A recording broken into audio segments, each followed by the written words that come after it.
Assalamu alaikum dear students. Today we are going to start our lecture number 10 of Algebra 1.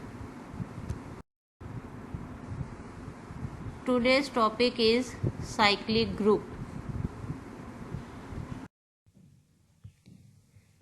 In today's lectures we will study first of all cyclic group under multiplication. Then we solve its example. Next cyclic group under addition. Then example of cyclic group under addition. Next theorem related to cyclic groups. Next एक और theorem है हमारे पास और last पे हम generators of ZN group के generator find करना सीखेंगे। साइक्लिक ग्रुप की डेफिनेशन सबसे पहले हम देखेंगे। A group G is said to be cyclic group under multiplication if each element of G is a power of one and the same element of G. G जो है वो cyclic group कब होगा जब G का हर element each element of G is a power of one and the same element of G कि G का ही एक एलिमेंट है उसकी हम पावर्स लेते जाएंगे तो G के बाकी एलिमेंट्स बनते जाएंगे। तो G के सारे एलिमेंट जो है वो एक ही एलिमेंट की डिफरेंट पावर्स लेने से बनेंगे। Such an element of the group is called the generator off the group. ऐसा एलिमेंट जिसकी हम पावर्स लेते जाएंगे और G के डिफरेंट एलिमेंट्स हमारे पास आते जाएंगे वो वाला एलिमेंट जो है वो जनरेटर कहलाता है। If G is a cyclic group of finite order n generated by A, अगर G जो है हमारे पास एक साइक्लिक ग्रुप है और उसका ऑर्डर n है यानी उसमें n एलिमेंट है। ग्रुप का ऑर्डर जो होता है वो ग्रुप की कार्डिनैलिटी को शो करता है कि उसमें कितने एलिमेंट्स हैं। जनरेटेड बाय A कि A वो हमारे पास जनरेटर वाला एलिमेंट है जिससे सारे एलिमेंट जनरेट हो रहे हैं। Then we write it as, हम उसको मैथमेटिकली कैसे लिख सकते हैं। A इज इक्वल टू ये जनरेटर को शो कर रहा है कि ये हमारे पास A जो है वो इसका जनरेटर है यानी G जो हमारे पास साइक्लिक ग्रुप है वो A से जनरेट हो रहा है और उसमें कितने एलिमेंट्स हैं A raise to power n equal to E यानी n एलिमेंट्स हैं। अगर इधर मेरे पास होता है A raise to power 4 equal to E तो इट मीन्स के G में 4 एलिमेंट्स थे। That is for some A in G, तो इसको हम ऐसे भी लिख सकते हैं G is equal to A raise to power n such that n belongs to Z। तो n हमारे पास क्या है Z को बिलोंग करता है तो Z हमारे पास सेट ऑफ इंटीजर्स है यानी A की हम इंटेग्रल पावर्स लेते जाएंगे तो हमारे पास जो है वो G के एलिमेंट्स आते जाएंगे। जिस तरह हम ग्रुप्स में करते हैं कि मेन ऑपरेशन है अंडर मल्टीप्लिकेशन और एडिशन ज़्यादा यूज होता है, इसी तरह से ये डेफिनेशन जो है ये अंडर मल्टीप्लिकेशन है।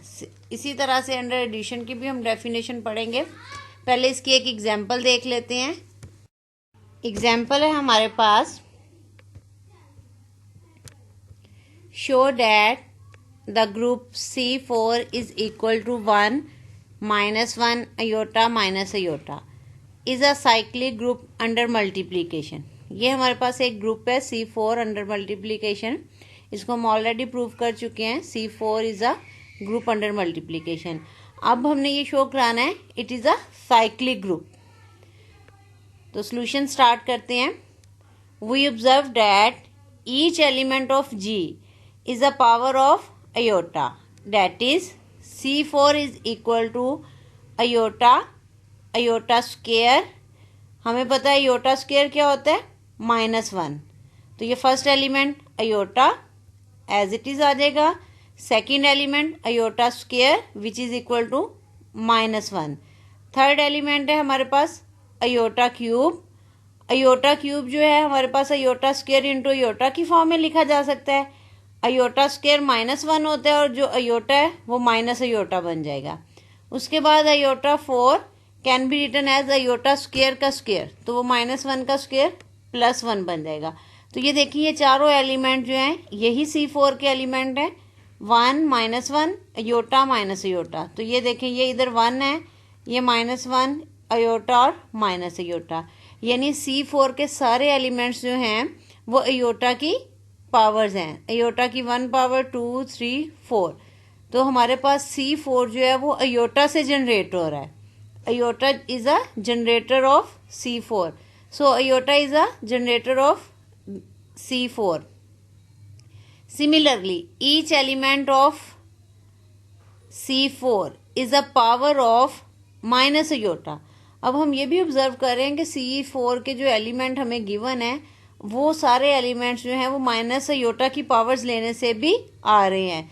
सो minus iota is also a generator of C4.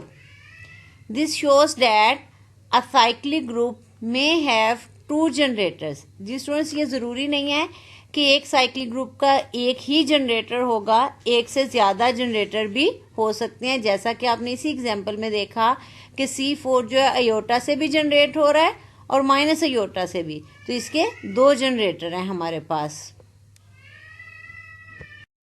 Cyclic group. A group G is said to be cyclic group under addition generated by A if each element of G is a multiple of A, that is G is equal to NA, where N belongs to Z set of integers. ये हमारे पास group under addition के लिए है कि under addition group कब होगा. Under addition भी group जो है वो एक ही एलिमेंट से जनरेट होगा, लेकिन इसमें डिफरेंस क्या है. अंडर मल्टीप्लिकेशन जो है वो जनरेटर की पावर्स लेने से एलिमेंट्स आते हैं, तो इधर अंडर एडिशन में जनरेटर के साथ इंटीजर्स को मल्टीप्लाई करने से उसके एलिमेंट्स आएंगे जी के.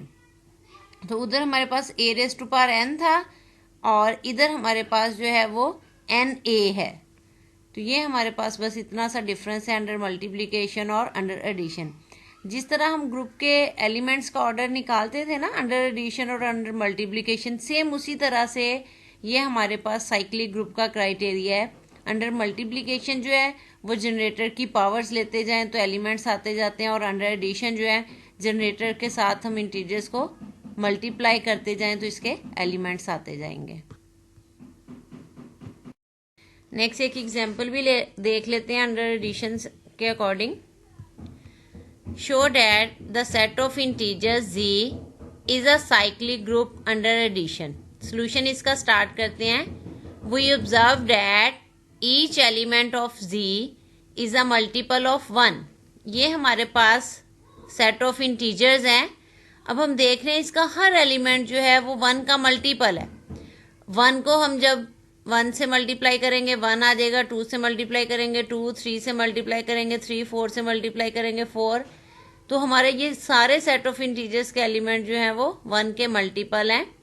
सो 1 is the generator off Z. Similarly each element of Z is a multiple of -1, कि जो Z के सारे एलिमेंट्स हैं वो -1 के भी मल्टीपल हैं. जब -1 को हम 1 से मल्टीप्लाई करेंगे तो हमारे पास माइनस आ जाएगा. जब -1 को 2 से मल्टीप्लाई करेंगे तो ये इधर वाले एलिमेंट्स आ जाएंगे. जब नेगेटिव से करेंगे इधर वाले आ जाएंगे. दोनों क्योंकि हमारे पास सेट ऑफ इंटीजर्स में पॉजिटिव भी हैं और नेगेटिव भी हैं. तो ये सेट ऑफ इंटीजर्स जो हैं इसके भी दो हमारे पास ये ग्रुप है अंडर एडिशन, तो इसके भी दो जनरेटर हैं, एक 1 है और एक -1 है. This shows that a cyclic group में हैव 2 जनरेटर्स. जी स्टूडेंट्स, ये हमारे पास जो इन्फिनिट साइक्लिक ग्रुप है इसमें भी हमने देखा कि set of integers under addition जो है वो साइक्लिक ग्रुप है और इसके 2 जनरेटर हैं, एक -1 है और एक +1 है.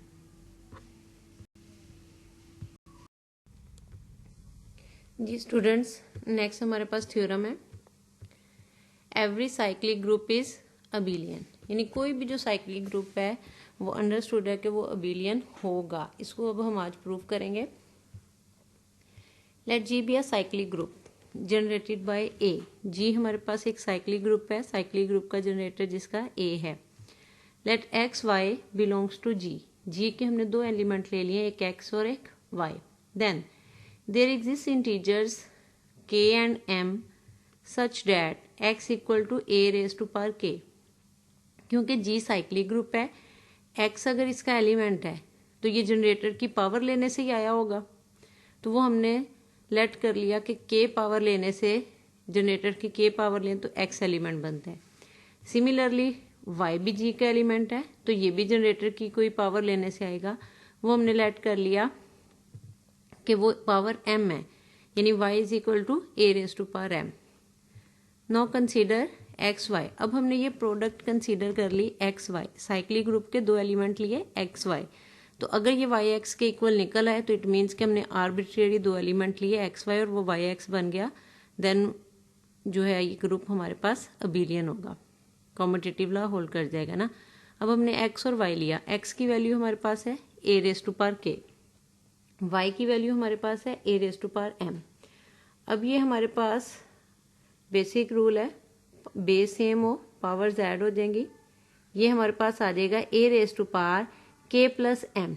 अब के प्लस एम जो है इसको हम देख रहे हैं तो ये के भी इंटीजर है, एम भी इंटीजर है, तो इंटीजर्स में जो है under addition commutative law hold करता है, तो it can be written as m plus k. तो ये एम प्लस के आ जाएगा हमारे पास, and it can be written as a raise to power m into a raise to power k. और हमें ये पता है a raise to power m जो है ये हमने लेट किया है वाई के इक्वल, तो इसकी जगह पे हम लिख देंगे वाई। और ये जो ए रेज टू पावर के था ये हमारे पास है एक्स के इक्वल, इसकी जगह हम लिख देंगे एक्स, तो ये क्या बन गया वाई एक्स। हमने क्या कंसीडर किया था एक्स वाई, तो ये हमारे पास इक्वल आ गया वाई एक्स।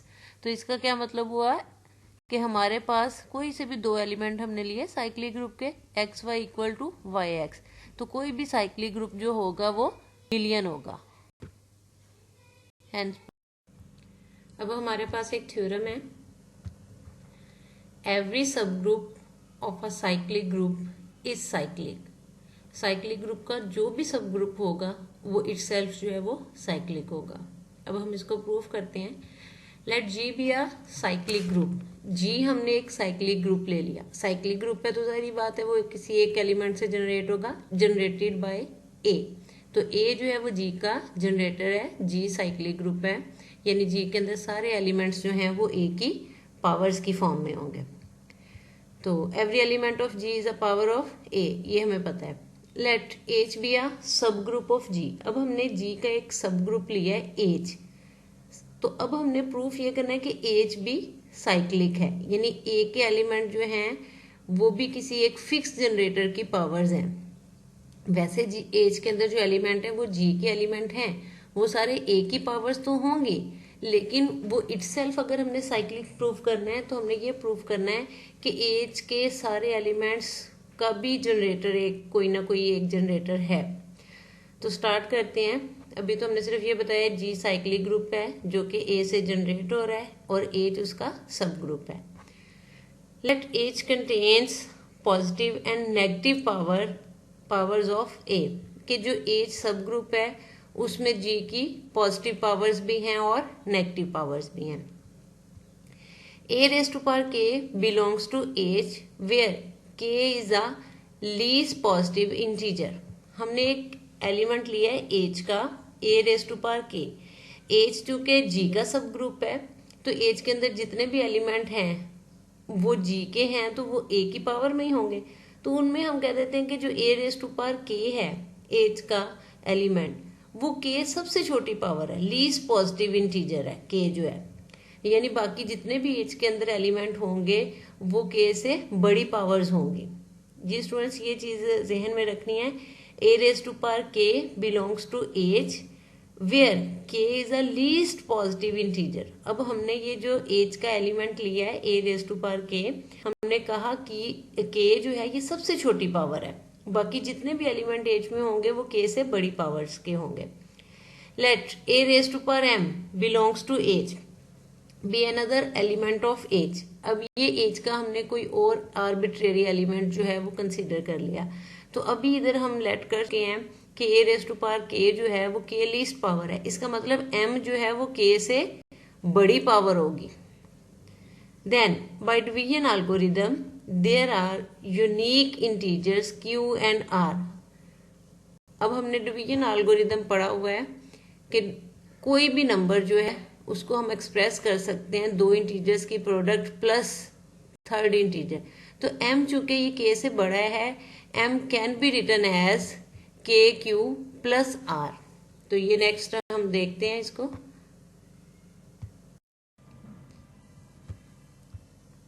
m अब हमारे पास आ गया के क्यू प्लस आर, इसको हम इक्वेशन नंबर 1 कह देते हैं।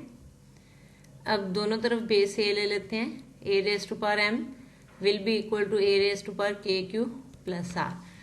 अब ये जो प्लस में है पावर्स, तो ये सेपरेट सेपरेट हो जाएंगी। It can be written as a raise to power k q into a raise to power r. अब ए रेस टू पावर को हम सेपरेट कर लेते हैं। ये जो हमारे पास है ए raise to power k Q, जब हम इसको दूसरी साइड में मूव करवाएंगे तो ये हमारे पास आ जाएगा a raise to power minus k q. तो ये देखें, ये a raise to power a r जो है ये सेपरेट हो गया। ये जब दूसरी तरफ ए रेस टू पावर एम के साथ गया तो ये नेगेटिव पावर में कन्वर्ट हो गया। तो इधर से हमें रिजल्ट क्या मिला, a raise to power r will be equal to a raise to power minus k q into a raise to power m. Since a raise to power k belongs to h, ये जो है हमारे पास a raise to power k ये H का element है and H is a सब group, और एच जो है हमारे पास सब ग्रुप है। सो a raise to power minus k Q, हमने के को लीस्ट पावर लिया था। दूसरा हमने कहा था एच में नेगेटिव पावर्स भी हैं और पॉजिटिव पावर्स भी हैं। तो अगर ये a raise to power minus के और के का मल्टीपल है क्यू, तो ये भी हमारे पास एच का ही एलिमेंट होगा। दिस इम्प्लाइज, अब ये एलिमेंट भी एच का हो गया, ये एलिमेंट भी हमने एच का सपोज किया था। दोनों एलिमेंट एच के हैं, एच सब ग्रुप है, तो इनकी प्रोडक्ट भी एच का एलिमेंट होगा। That is a raise to power r जो है वो एच का एलिमेंट बन गया। This implies a raise to power r belongs to h. और एक और बात, आर जो है हमारे पास वो के से लेस है। जब हमने डिवीजन एल्गोरिथम में लिखा था m इज इक्वल टू के क्यू प्लस आर, तो आर तो रिमाइंडर होता है ना, जो मल्टीपल फैक्टर के साथ ना हो, रिमाइंडर तो छोटा होता है, के जो कोशेंट होता है वो बड़ा होता है। तो आर जो है वो के से लेस होगा। So a raise to power r belongs to h. तो ये हमारे पास जो a raise to power h हमने अभी a raise to power r जो है एच को बिलोंग करवाया है, उसकी पॉसिबिलिटी एक ही है, possible only r equal to 0। तो अगर आर 0 होगा फिर ये पॉसिबल है। और ये आर की वैल्यू जो 0 है ये हम इक्वेशन नंबर 1 में पुट कर देंगे। इक्वेशन नंबर 1 हमारे पास थी m इज इक्वल टू के क्यू प्लस आर, तो r की जगह पे हम 0 पुट कर देंगे। तो ये हमारे पास आ जाएगा a raise to power m is equal to a raise to power k q. तो ये जस्ट के क्यू रह जाएगा। अब a raise to power k q can be written as a raise to power k whole power q. तो ये a raise to power m जो था ये हमने एज का आर्बिट्रेरी एलिमेंट लिया था, और ये हमने एक्सप्रेस कर दिया कि ये ए रेस टू पावर के की पावर कुछ लेने से बनता है। यानी हमने एज का जो एक एलिमेंट ए की पावर के, यानी ये ए रेस टू पावर के जो है वो सब ग्रुप एज का जनरेटर हमने शो कर दिया कि एज का कोई भी एलिमेंट जो है वो ए रेस टू पावर के, यानी ये जनरेटर अगर हम लें तो इस जनरेटर की पावर की फॉर्म में लिखा जा सकता है। तो बच्चों अगर आप इसको अपने लिए शॉर्टकट में देखना चाहते हो तो आप सपोज कर लो कि ए रेस टू पावर m जो है वो हमारे पास एज का एलिमेंट है ना, तो इसका कोई भी नाम रख दें, इसको स्मॉल h2 कह दें। तो जो हमने एच रेस पावर के लिया था उसको h1 कह दें। तो ये क्या आ गया, h2 will be equal to h1 की पावर q। तो h1 आपने इधर प्रूव किया कि वो जनरेटर है एज का। तो इधर से क्या शो हुआ कि हमने आर्बिट्रेरी एलिमेंट लिया, उसको एक्सप्रेस कर दिया जनरेटर की पावर यानी ए की पावर के की होल पावर में। तो इट मीन्स कि ए की पावर के जो है वो जनरेटर है, क्योंकि जो हमने सबसे पहले एलिमेंट लिया था ए raise to power k belongs to h, तो हमने कहा था के लीस्ट पावर है, तो ये और ज्यादा पावर लेने से ये और दूसरा एलिमेंट बन रहा है। तो इट मीन्स कि हर एलिमेंट इस तरह से इसकी पावर में लिखा जा सकता है। Every element of H can be written as a power of a raised to power k. Hence H is cyclic. Generators of Zn under modulo n. Zn under modulo n हमारे पास group होता है cyclic. अब हमने देखना है कि इसके कितने जनरेटर्स होते हैं। K belongs to Zn is a generator of Zn if and only if GCD of K and N is equal to 1। ये K हमारे पास Zn का एलिमेंट है और Zn में हमें पता है एलिमेंट्स जो है वो 1 to n के बिटवीन होते हैं। सो K जो है वो 1 और n के बिटवीन लाई करेगा। तो ऐसा एलिमेंट 1 और n के बिटवीन जिसका n के साथ GCD 1 हो तो वो एलिमेंट जो है वो इसका जनरेटर होगा। तो एग्जाम्पल देख लेते हैं। For K belongs to Zn, GCD of K and 8 equal to 1 if and only if K is equal to 1, 3, 5, 7। यानी अब इधर हम K की जगह पे 1 पुट करें तब भी इसका GCD 1 आएगा, 3 पुट करें तब भी GCD 1 आएगा, 5 पुट करें तब भी GCD 1 ही आएगा, 7 पे भी GCD 1 ही आएगा। तो ये टोटल हमारे पास कितने K आ गए? 1, 2, 3, 4। तो इसलिए number of generators in Z8R is equal to 4। Finally एक और एग्जांपल देख लेते हैं। For K belongs to Z20, GCD of K and 20 is equal to 1 if and only if K is equal to 1, 3, 7, 9, 11, 13, 17, 19। They are generators of Z20। यानी हमारे पास total Z20 में कितने generators होंगे? 1, 2, 3, 4, 5, 6, 7, 8। यानी Z20 के टोटल 8 जनरेटर्स होंगे। जी students, आज के लेक्चर में हमने सीखा कि साइक्लिक ग्रुप क्या होता है, साइक्लिक ग्रुप अंडर एडिशन कैसे हम उसको राइट करते हैं, अंडर मल्टीप्लिकेशन कैसे उसको डिफाइन करते हैं। फिर हमने दोनों से रिलेटेड एग्जांपल्स भी सॉल्व की और उसके बाद थ्योरम हमने देखे कि every cyclic group is abelian, और ये भी पढ़ा हमने कि एवरी सब group of cyclic group is cyclic, कि साइक्लिक ग्रुप का सब ग्रुप जो होता है वो भी साइक्लिक होता है। जी स्टूडेंट, साइक्लिक ग्रुप से रिलेटेड और भी थ्योरम्स हैं, कुछ आइसोमॉर्फिज्म से रिलेटेड है। वो टॉपिक चूंकि अभी हमने डिस्कस नहीं किया, तो उससे रिलेटेड जो साइक्लिक ग्रुप में थ्योरम्स आएंगे वो भी इंशाल्लाह मैं बाद वाले लेक्चर्स में अपलोड कर दूंगी। तो इसके बाद हमने जनरेटर्स फाइंड करना सीखे कि Zn ग्रुप जो है, group of integers under modulo n, उसके जनरेटर्स कैसे फाइंड करते हैं।